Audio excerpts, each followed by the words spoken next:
everyone. I'm Rev Tom, a Unitarian minister in the north of England, recently retired but still active, which means nobody can sack me. I don't have to toe anybody's line. I am not bounded in what I will share with you by anything other than my own inclination to respect other people's feelings. So I would like to begin offering you some of my unlocked thoughts. We Unitarians have no set theology.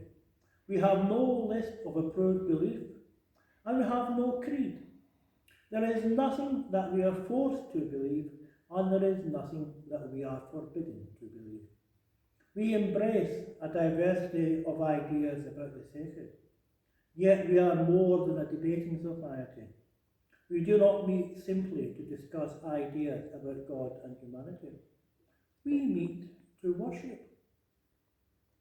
We meet to open our hearts and our minds to that which has ultimate value and meaning in our lives, and to that which gives our lives ultimate meaning and value. We meet to share our appreciation of the sacred dimension of life, to bring our individual human experience to a collective acknowledgement of our human need, to seek the pattern of the transcendent presence that is woven into the fabric of every fragment of our being. We do this through contemplation of scripture and in music and poetry and in all of our human acts. We do this through dialogue, reflecting together to form a response to the changes and challenges of our times, to give voice to our longings for dignity and decency in our daily lives, to give shape to our gratitude for the delights and comforts of life that we all enjoy. We seek to forge a voice with which we can speak with sympathy and understanding for those sorrows which all must share, and for courage and compassion for those victims of the violence and injustice that afflict our troubled world. And we worship by simply bowing our heads and opening our hearts before the infinite beauty and mystery of an ultimately unknowable universe. From our different beginnings and at our different stages on our individual journey, we come together in common purpose in our simple sacred space. We come together to worship. Why do we worship? We worship to connect. We worship to feel connected. To feel connected to something that is greater than the individual self, yet does not negate the individual self.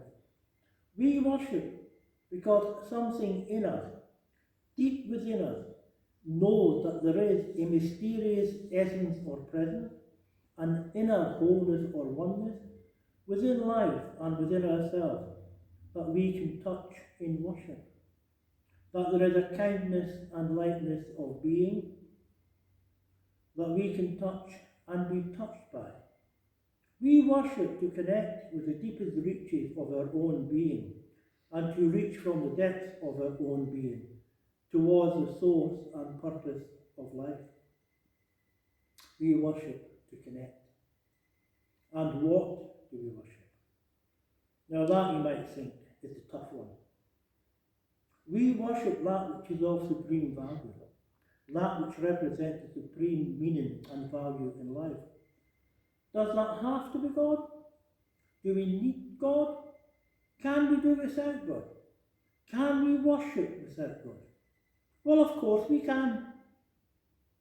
We can do without God, as long as we fully appreciate the power and importance of human love. But we need to know what we are talking about. And we need to mean what we are saying. And we need to treat the tremendous transforming force of simple human love with all the respect that it deserves, or we are in trouble. If we truly appreciate what it means to love one another, then we don't need God. We don't need God as symbol or as ideal or as personal representative of the processes of creation or as confidante or intermediary. But if we are going to do it on our own, we cannot treat our human love with anything less than utter reverence. For we need to know that we cannot afford to treat each other badly. That every time we are petty or mean or simply disrespectful, we damage something precious that we might not be able to repair. We can worship without God, but we cannot worship without love. And if we find it easier to love with God in our corner, or even the idea of God in our corner, giving us space to repair our mistakes and recover from the slings and arrows of failure, then that is good and fine, and only the vain and foolish would ever disrespect that or use it as an excuse for feeling superior. Love is reverence for life, and life is reverence for love, and that, with or without God, is the ultimate purpose of worship, to give love its proper place at the centre of our lives. So what are we really all about? What are the things that make us different? What are the things that matter most to us? Well, are we really all that different from any and every other religious or spiritual organisation? Or do we perhaps have more in common with the liberal progressive side of every and of any religious or spiritual organisation than some of us are willing to admit?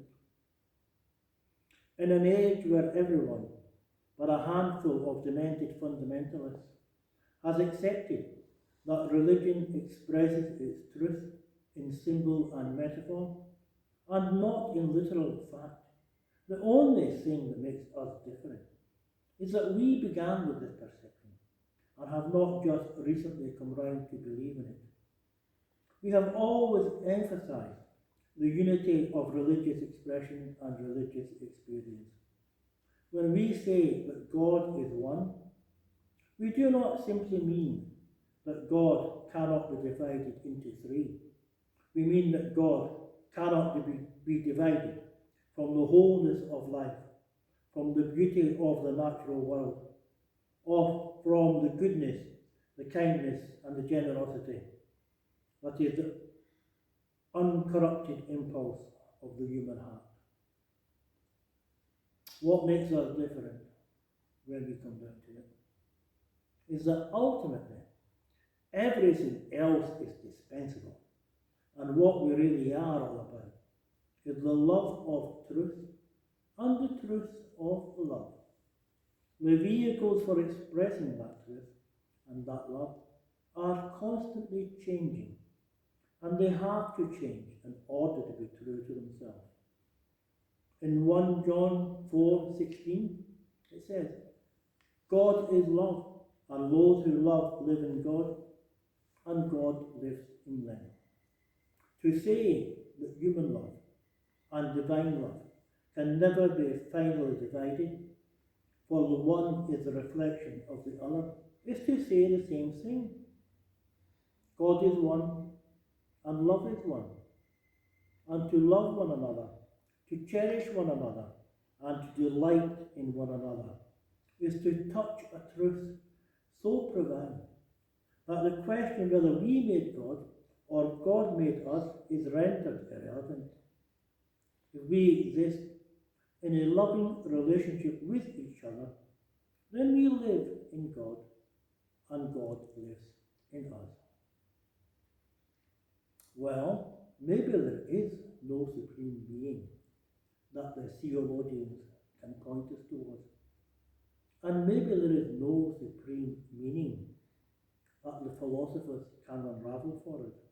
but there is a supreme value that we can find for ourselves.